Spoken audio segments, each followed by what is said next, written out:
So let's take a look at what we've got to change on this amplifier. I'm going to change the electrolytics on the power amplifier first. I think this is one of the trickier parts of the amplifier to work on. So we've got 1, 2, 3, 4, 5, looks like 5 electrolytics per channel.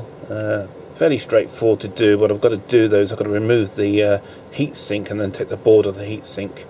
And they've got a couple of diodes here, thermal diodes that are tied in with the biasing control circuit.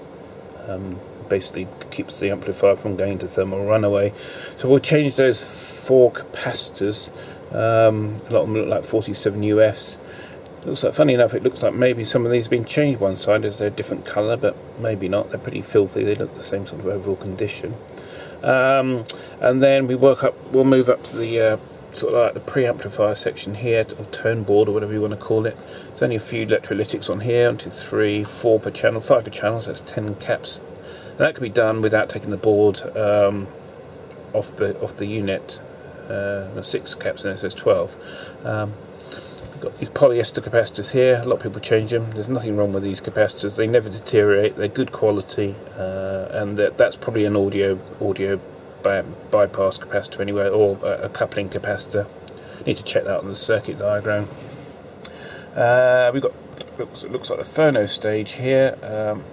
Okay, they're using ceramic capacitors. No big deal. 0.47s. We could replace those with a couple of polyesters. The trouble is the lead spacing. So I'm inclined to keep these. You know, they're not as bad as people make out. I think they'll be probably fine. We've got 2 electrolytics here, 2 polystyrene caps here. They're good, no problem at all with audio for those. And the gloom there, you can see. Got another 4 capacitors there. I think they're 0.47s. I think they're in the audio path. A couple of probably decoupling caps or supply capacitors. Easy enough to change. We've got the power supply that's lurking down here, which is the regulated part for the preamplifier. A couple of caps there, easy to get to. And then of course we've got the 3 main capacitors. We've got the power supply capacitor and the 2 capacitor coupling units that are connected to the output stage. I'm replacing those with these Kimmit 4700 UF at 63 volts.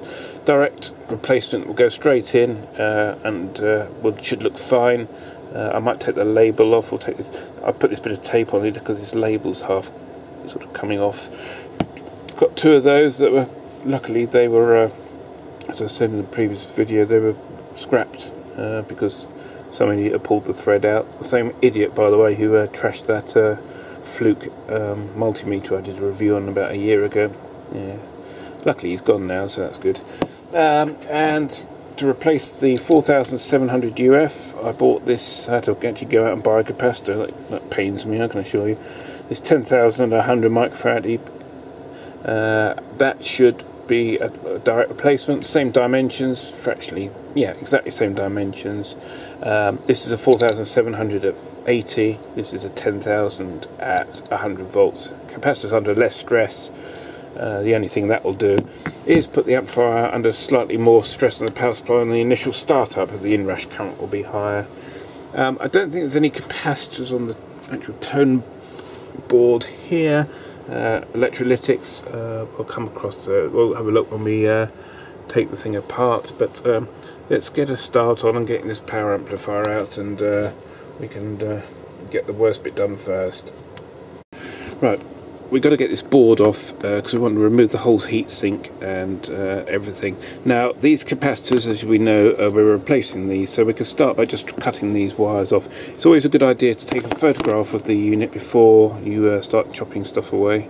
I will also point out, look, every now and then I get a comment from someone saying you need to point out the safety side of what you're doing. You know, people are not always aware of the safety aspect of these sort of working on live equipment. You do all this at your own risk, obviously. You need to have a bit of common sense. You need to know what you're doing. I tend to never work on a unit on the high voltage side unless I'm sure that I know that the voltage voltages around the area I'm working on are safe. Now, you're never totally sure, you can never be absolutely sure that what you're working on is safe. You have to sort of take an educated guess on some of the stuff, but if you're not sure, you make sure all the power supplies have been disconnected and isolated, and then only then do you work on it. Most of the stuff I work on is fairly mundane voltages, so I'm not too bothered about sort of getting a dangerous electric shock. The voltages in this amplifier, I know that if I touch the 80 volt DC link or the DC supply here, like this capacitor straight across here, the worst I'll get is probably a bit of a tingle. I know I've actually tried to see what I can actually tolerate voltage wise, and I can tolerate with about 100 volts DC, which is, this is DC. AC is a different thing. You'll feel an AC shock much easier. Obviously this is isolated. I work on an isolation transformer that gives me an isolation barrier between the earth of the incoming mains and this unit. So this neutral connection here, if I touch a live socket there, I shouldn't get an electric shock. That's the idea, as long as I haven't got any other equipment attached to it. Okay, so they're the 4 wires for the capacitor, so that's those 4 there. And then we've got the supply wire here that goes back to the smoothing cap. Likewise, that's going to be coming off, so we can just chop that out. There's a lot of wires quite close by, so we make sure we're not going to cut anything that's connecting in elsewhere. So that should be our purple, that should be our black. There's another black there going to the 0 volts of the capacitor, so that can come off as well. Okay, that'll come out there. Right, they're the two. So they're the two. The purple and the black are the outputs for one channel. Obviously, between the common emitter followers. There's your supply. There's your 0 volts. Easy. I remember working on these as a child. I suppose I was a child in comparison to what I am now, and always sort of getting a bit frustrated. The amplifier used to quite often blow up on me, and I used to try and pry the board apart without disconnecting anything, so I wouldn't sort of have to disconnect any of the wiring. But I think actually once you start to disconnect stuff and you take a step back and have a look, you can see that you can do it. If you've got photographs, obviously you didn't have digital cameras in those days. I used to do drawings. You could have done a drawing. Just as long as you know where everything went back together, it's fairly easy. So what I'm going to try and do, these wires here, I think I'm going to have to probably try and unsolder those, and if not, we'll have to cut them off. Okay, it's the power amplifier removed, and you can see here it's in pretty good nick. These are the drivers mounted on these snowflake styled heat sinks. Emitter follower resistors, all looks pretty good, no signs of any burning or anything. There are a number of transistors apparently on this amplifier that are unreliable. I need to look into that and see what they're referring to. The pots will probably all need cleaning as well. I need to check all that. These are the transistors. They're using the Hitachi 2SC897. This is a quasi-complementary output stage. Basically, both the transistors are. It's not. I suppose it's still a push-pull, but both the transistors are the same junction, NPN. They're not like NPN, PNP. And they're the diodes on the back there, and those little silver clamps. So the next thing to do is let's give this board a bit of a clean up, and we'll start and strip it down. Well, I've just washed the board down with isopropanol and got all the gunk off. This is all the gunk that was on the board, tobacco smoke, just pollution and general fust. Cleaned up okay. The back of the board still had a lot of flux on it, which is quite common with the older stuff like this. They never used to bother cleaning the flux off, they used to just leave it on. So we're going to start with changing some of these capacitors now, and then we'll see how we get on. The other thing I've done is these TO3 transistors, the insulators tend to relax a bit with age. What I've done is I've just nipped those transistors up, so we've got a good thermal transfer from the device to the heatsink. I need to just check the isolation between the heatsink itself and the transistor, because they've got a mica insulator there. I don't know if you can see that. It's not very easy to see actually, but there's a little, you can probably just make out the outline here. There's an insulator around there to isolate the device from the heatsink. So we'll whilst we're letting that dry, I might have to wash it down again. Actually, it's a bit smeary. I'd like it to look nice when it's finished. We'll start changing these capacitors. Well, I've got the electrolytics out. Most of them came out okay. Some of them smell a bit fishy. This is the actually the coupling capacitor on the inputs. They're supposed to be 0.47 at 50. This is a 1 UF at 50. Measures very high ESR, and if you can see, it's gone a bit corroded underneath, so it looks like this one's been leaking.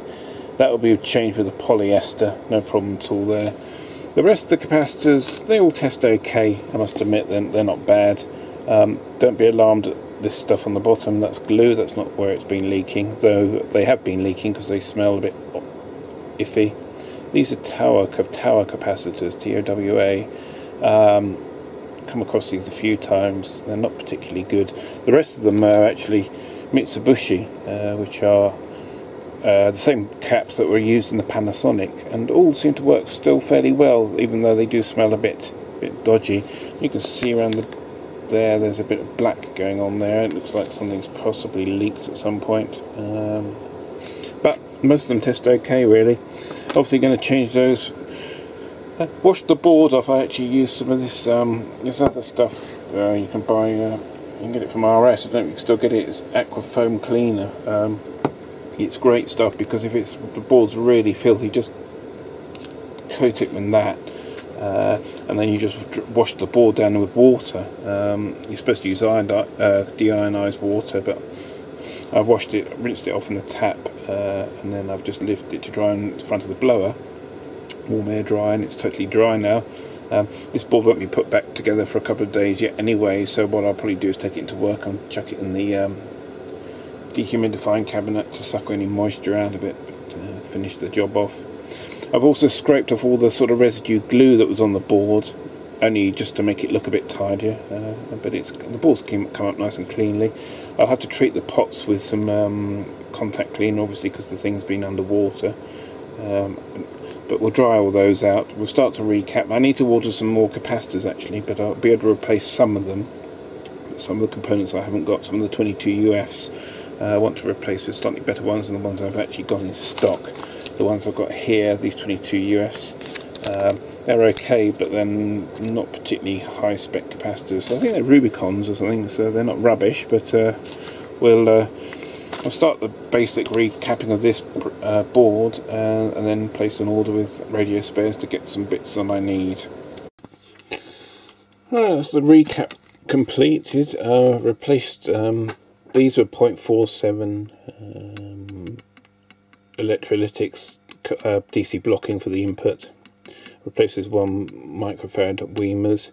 These caps here, a bit of confusion with these. They are basically a second stage of coupling to this transistor from this transistor, I think. Basically, this capacitor. See, which one was it? Can't remember. Okay, this is the recapping on the power amplifier board. 0.47 polyesters in the input to the amplifier. I replaced all the electrolytics, 47 mics here. So 47 here. These mics two caps here are 10 microfarad.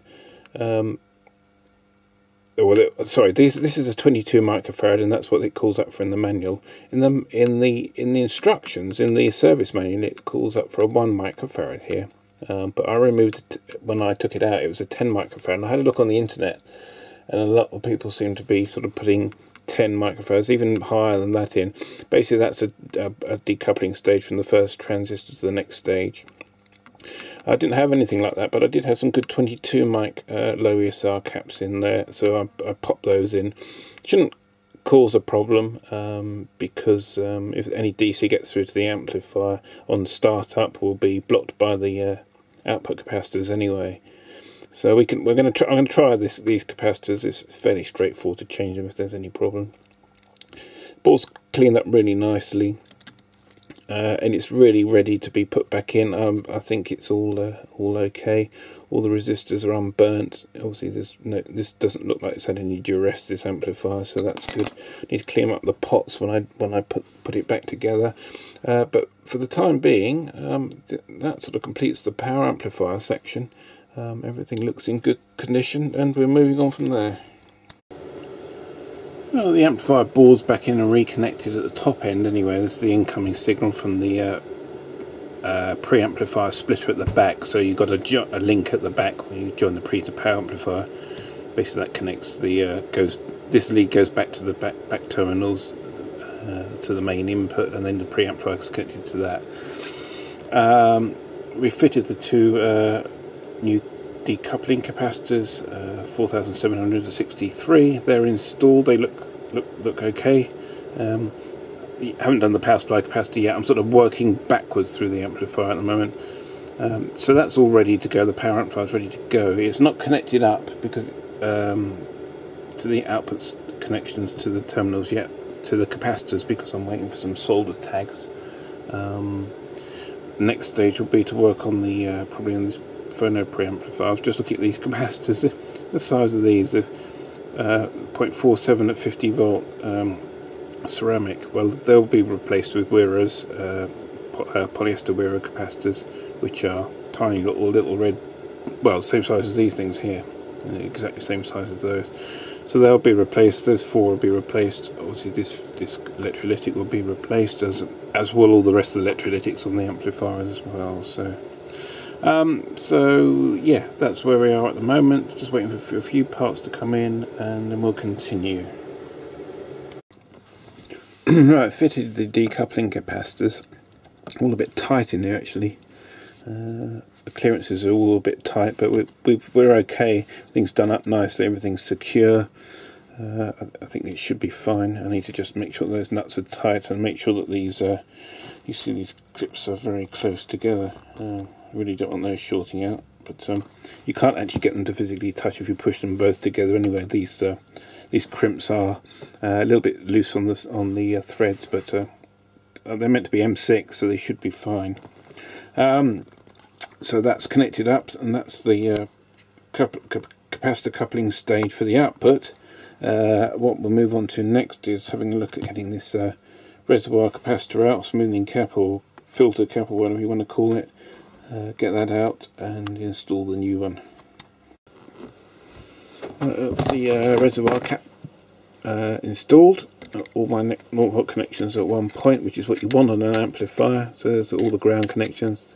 Two positive wires here, soldered in nicely, and short links as possible to keep the earth loop currents down, things like that. All can result in noise. So closer up at the decoupling caps, you can see there, soldered in.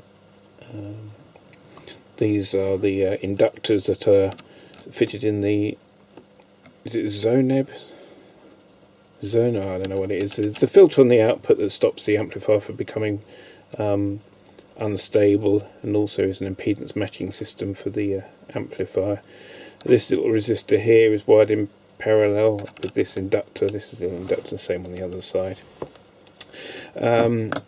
What I might also do, I need to check the circuit, but I might also put a sort of like a bleed resistor across these capacitors, not in series, but down to ground. So what will happen is this amplifier switched on with the speakers disconnected, it will bleed off the well, basically make the capacitors charge up, so basically ground the other end of the capacitors via so I don't know, maybe it doesn't need a lot, put in a couple of 100 ohm resistor just to bleed the voltage off, but we'll come to that point when we get to it.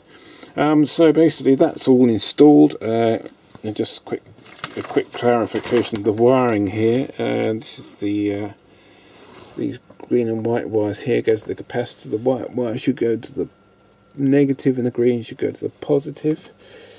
So right goes to negative. Is that right? I've got that wrong straight away, have I? Need to check that. That's the positive, white's the positive. Yes, that's correct. Green's the negative. Yeah, no, that's okay. I thought I'd already made a boo-boo. So the purple wire should go to the positive of the capacitor, and the black wire, which is just here, not very easily seen here with me shading the light, goes to the negative there. And the rest of the connections here is your plus 80 volt supply, which is this red wire that goes up to that electrolytic. And chassis ground connection is just, well, you see it, there's my chassis ground.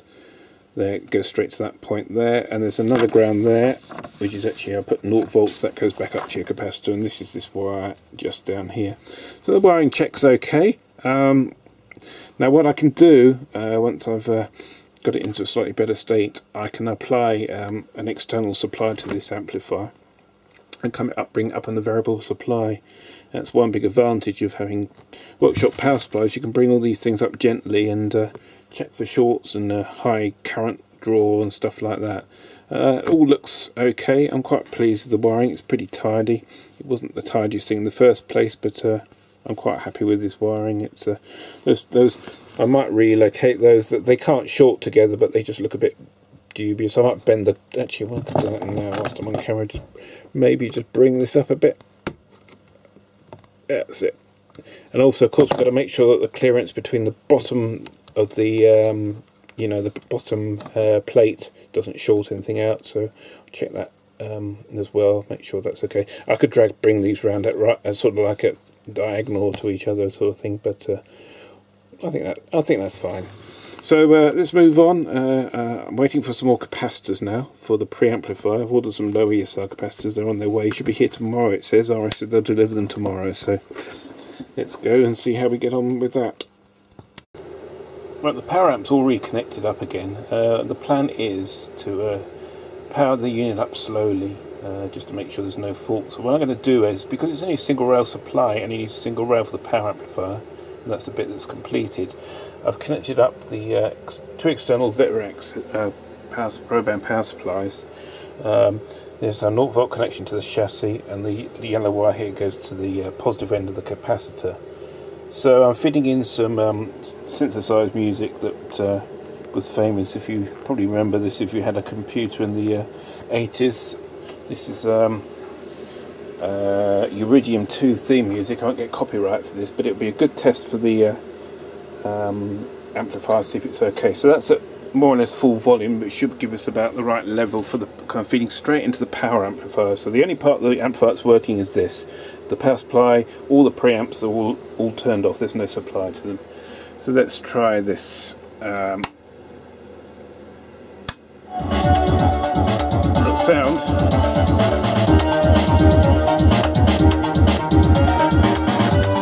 Turn it down a bit. Okay, so unit needs 80 volts to work correctly. I'm only putting about 30 in at the moment. Let's increase the voltage. Watching for excessive current draw. Obviously you'll get deflection on the meters because the music's playing. Current's looking good.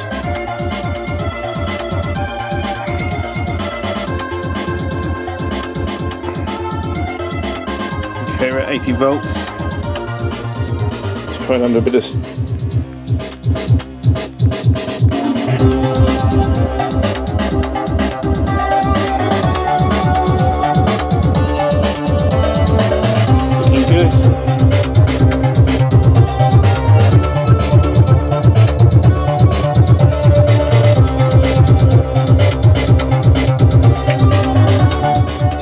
okay, so it clearly works. The power amplifier sounds great, actually. So that's the first stage done, the power amplifier. Just waiting for the other capacitors to turn up and we can continue. Right, that's the recap completed. I've just gone over everything and it all looks alright, unless I've missed anything. So this is the power up test now. Now obviously we've run it with the power amplifier circuit running.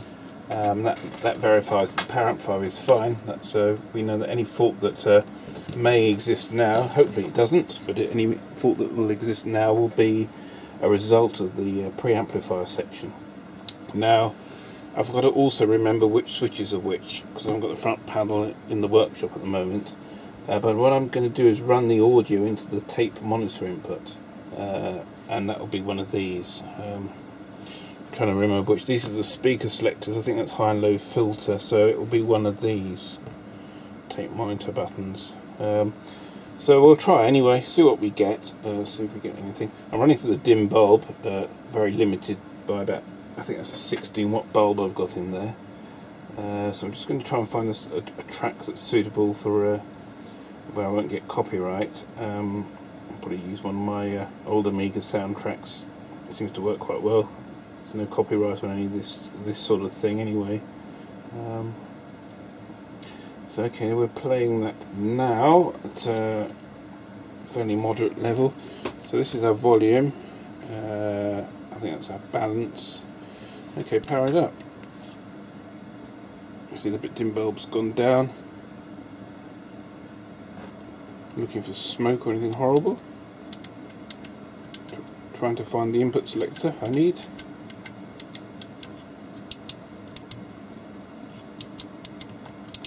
I assume it's playing. Speakers aren't enabled, don't think. Let's turn this off a minute. I had a click from the speakers. There's speakers. Not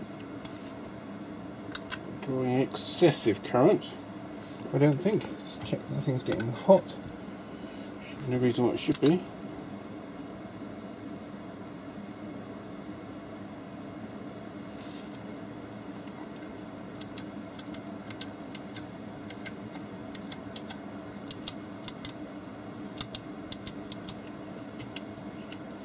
Okay, no audio, so let's just stop and have a check, see if I've missed anything.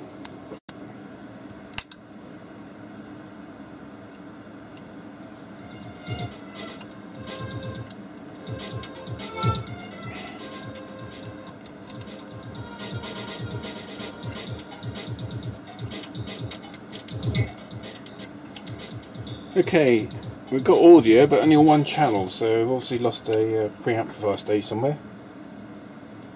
So we need to investigate the problem with the right hand channel. That's a pain, but I might have got that right first time, but clearly not. So let's investigate that and find out what's going on wrong. You're looking at the underside of the preamplifier. This is where this is the input to the preamplifier, this side here on the right. On the left hand side you've got these two polyesters. I've had to mount on the bottom of the board because the legs are short on these. But what it is if I look, this is the ground point here. That's input 1 preamplifier. We'll just check the resistance there if we get a decent connection. Okay, we've got 110k, which is about right for the input of a preamplifier. The other one,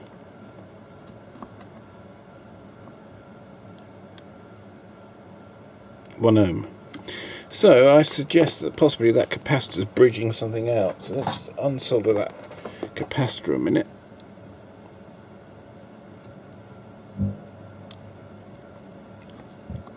I've got buzzing in the speakers. Okay, let's lift that off. Just see what we've got now. Yeah, it's cleared the short. So what I think I've done is I've bridged across another connection somewhere, probably this pad here. So let me relocate that and re-glue it, and then we'll try again. I'll just tap that back in for this test purpose. There we go. Could have been a solder bridge or something like that. Let's just check again.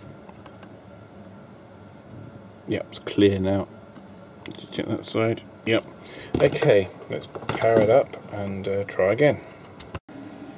Right, that was one of the problems. The capacitor was shorted to the ground point, so it was just shorting that channel out. Fixed that, not a problem. There was actually another solder bridge I had to remove, so I got the two channels back, and then noticed no tone controls. It sounded very thin and a bit sort of washed out. I'm thinking both channels not working, and in the end I sort of went through the schematic. I haven't got it here, or the layout, to try and work out what was going on. These two capacitors here, I mounted up these two polyesters, this one here and this one here. I just stripped the board out because I thought, well, I've got the circuit diagram and the layout, it's not going to be a problem to rebuild it. 412 and 413, those two capacitors aren't on the circuit diagram. They're listed as C419 and C418, but there isn't a C419 and 418. C419 and 418 are resistors that aren't fitted. So there's a balls up with the circuit diagram.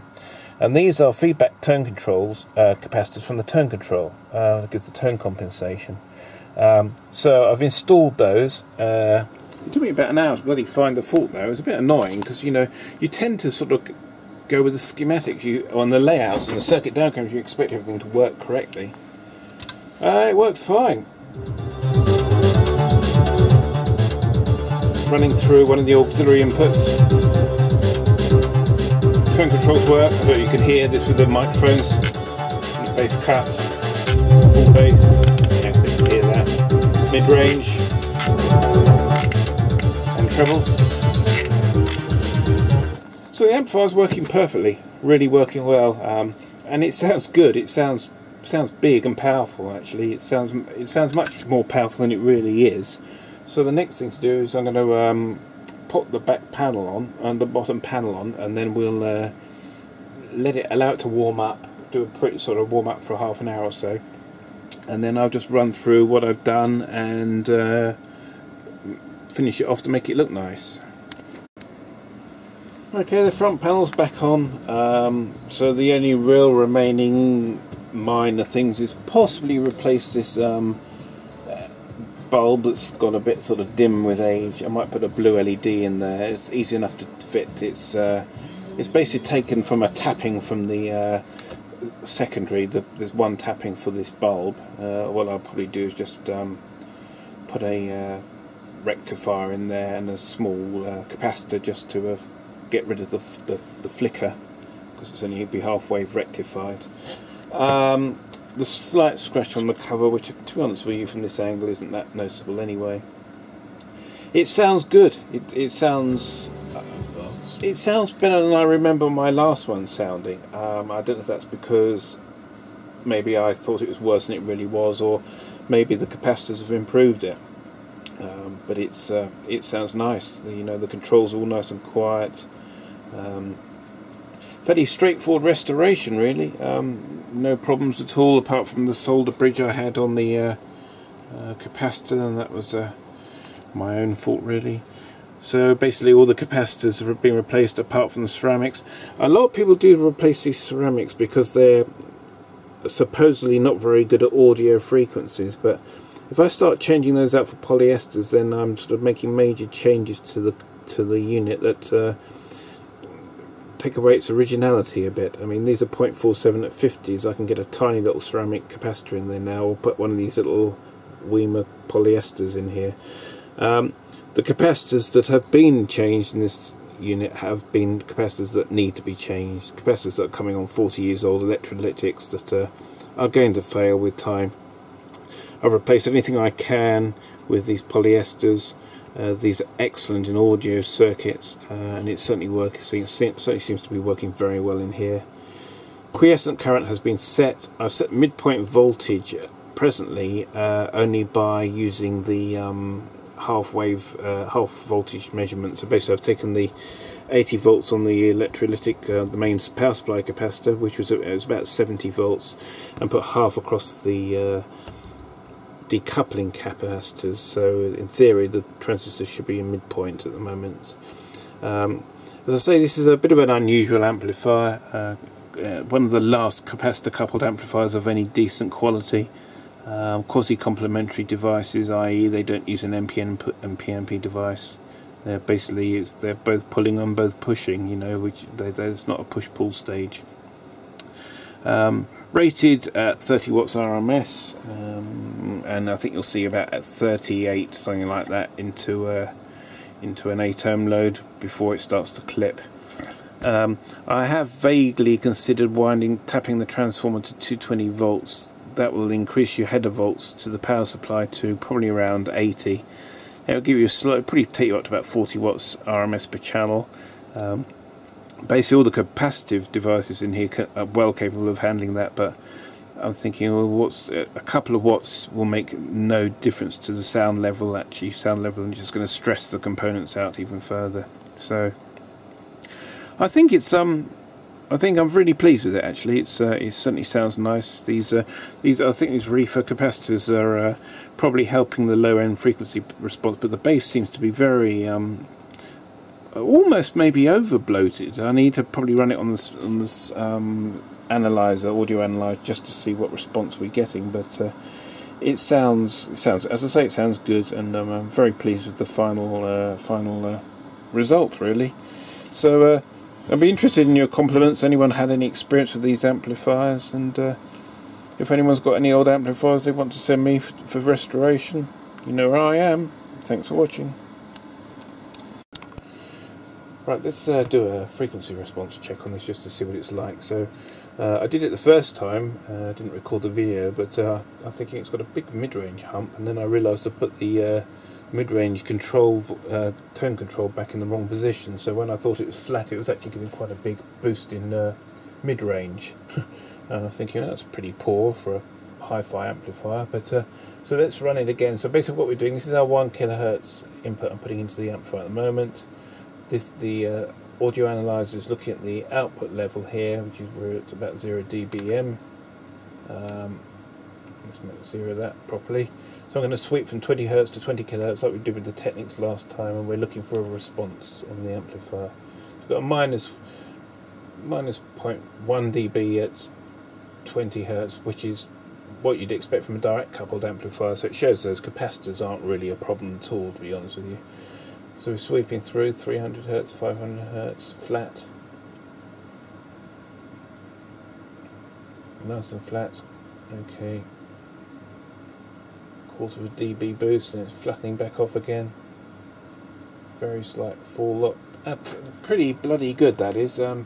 Within plus or minus half a dB, I would say, on an amplifier that's has got no bypassable tone controls. So excellent performance from the amplifier. Right, this is the point where I'm setting the symmetrical clipping. So we'll run the amplifier up and basically adjust the potentiometer so we get symmetrical clipping. So i.e. the top and the bottom of the waveform are clipped at the same point. So let's turn the brights up a bit, you can see. And you'll see at the top we're just going into clipping, and the bottom's already slightly into clipping. So I'm going to adjust the potentiometer just to balance the transistor. It puts more drive to one of the transistors, basically puts more power, more current to the base of the transistor.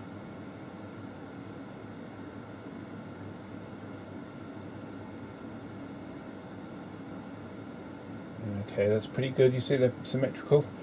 Okay, now I'm going to look at the other channel. Basically I've got the inputs monoed, so it will do the same on the other channel. It should do the same on the other channel. No, nothing on that channel. Nothing straightforward, is it? Should be working on that channel. Oh, I've got the balance control over. Okay, so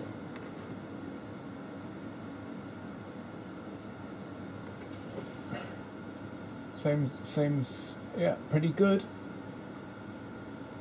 So symmetrical clipping is set on both the channels, so that should basically allow you to run the amplifier into clipping without any horrible distortion. It will just sort of flat top how it should do.